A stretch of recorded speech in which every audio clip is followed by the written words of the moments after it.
Jambusar APMC ખાતે જંબુસર તાલુકા કોંગ્રેસ સમિતિની મહત્વપૂર્ણ કારોબારી બેઠક યોજાઈ હતી। બેઠકમાં આવનારી ગ્રામ પંચાયતની ચૂંટણીઓ, વર્તમાન રાજકીય પરિસ્થિતિ તેમજ સંગઠનને વધુ મજબૂત બનાવવા સહિતના મુદ્દાઓ પર વિસ્તૃત ચર્ચા કરવામાં આવી હતી। જંબુસર એપીએમસી હોલ ખાતે યોજાયેલી કોંગ્રેસ સમિતિની કારોબારી બેઠકમાં મોટી સંખ્યામાં આગેવાનો, હોદ્દેદારો અને કાર્યકરો ઉપસ્થિત રહ્યા હતા। બેઠક દરમિયાન આવનારી ગ્રામ પંચાયત ચૂંટણીની ધ્યાનમાં રાખી સંગઠનને વધુ મજબૂત બનાવવા માટેની વ્યૂહરચના અંગે ચર્ચા કરવામાં આવી। આ ઉપરાંત હાલ દિલ્હીના જંતર મંતર ખાતે ચાલી રહેલા વિરોધ પ્રદર્શન, વિદ્યાર્થીઓ પર થઈ રહેલા અત્યાચાર મુદ્દા તેમજ તાલુકા અને જિલ્લા સ્તરે સમિતિઓની રચના અંગે પણ વિસ્તૃત વિચાર વિમર્શ કરવામાં આવ્યો હતો।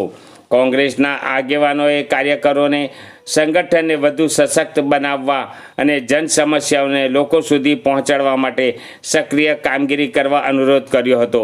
આ બેઠકમાં ભરૂચ જિલ્લા કોંગ્રેસ પ્રમુખ રાજેન્દ્રસિંહ રાણા, પૂર્વ ધારાસભ્ય સંજયભાઈ સોલંકી, પૂર્વ ધારાસભ્ય કિરણસિંહ મકવાણા, તાલુકા પ્રમુખ શરદસિંહ, શહેર પ્રમુખ ઇરફાનભાઈ પટેલ, પૂર્વ વિરોધ પક્ષ નેતા શાકિરભાઈ મલેક, જંબુસર નગરપાલિકાના સભ્યો, તાલુકા અને જિલ્લા કોંગ્રેસના હોદ્દેદારો તેમજ મોટી સંખ્યામાં કોંગ્રેસના કાર્યકરો હાજર રહ્યા હતા। કારોબારી બેઠકનું આયોજન સુવ્યવસ્થિત રીતે પૂર્ણ થયું હતું અને ઉપસ્થિત આગેવાનોએ આગામી દિવસોમાં સંગઠનને વધુ મજબૂત બનાવવા માટે સંકલ્પ વ્યક્ત કર્યો હતો। દિવસે દિવસે કોંગ્રેસ તરફ લોકોનું વલણ કોંગ્રેસ તરફ જોડાવા માટે વધી રહ્યું છે।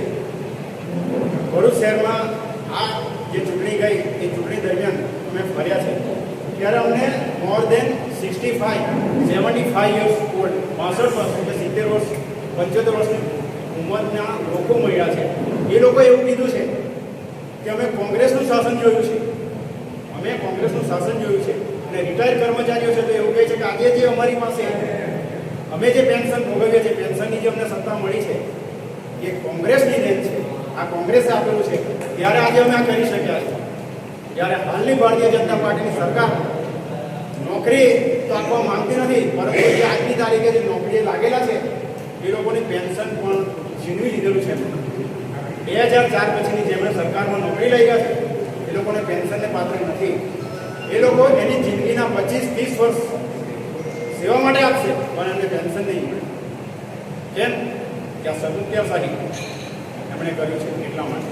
બીજી વસ્તુ એ છે કે દિવસે દિવસે પેટ્રોલના ભાવ ને એ બધા જે વધી રહ્યા છે તો એના માટે પણ આપણે લડવું પડશે।